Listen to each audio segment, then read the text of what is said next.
স্বাধীনতা দিবসের দিন প্রথম তো তোমরা দেখলে আমরা ভিক্টোরিয়া গেছিলাম, কিন্তু ভিক্টোরিয়ার একদম ভিতরে যেহেতু যেতে দিচ্ছিল না, সেই জন্য আমরা আর ঢুকিনি ভিক্টোরিয়ায়।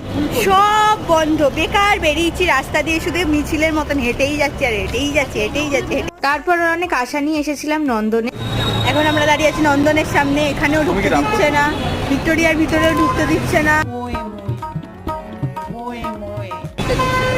হ্যাঁ, তো সেই জন্য আমরা ওখানেও যাইনি।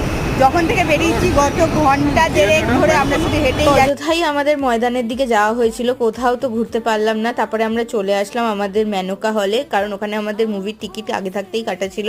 তারপর এসে টুকটাক কিছু একটু লাঞ্চ করে নিয়ে আমরা সিনেমা হলে ঢুকে গেছিলাম। আমরা স্ত্রী 2 দেখতে গেছিলাম 4 জন মিলে। তো স্ত্রী 2 ভীষণ ভালো হয়েছে, আর তার সাথে কমেডি তো একদম ফুল কমেডি ছিল। আমাদের 4 জনের মধ্যে রাজদীপ প্রচন্ড ভয় পাচ্ছিল, আর সেই দেখে আমরা হেসে হেসে পাগল হয়ে যাচ্ছি। মুভি দেখে বেরিয়ে আমরা কোথায় গেছিলাম সেটা জানার জন্য পরের মিনি ব্লগ দেখতে হবে কিন্তু।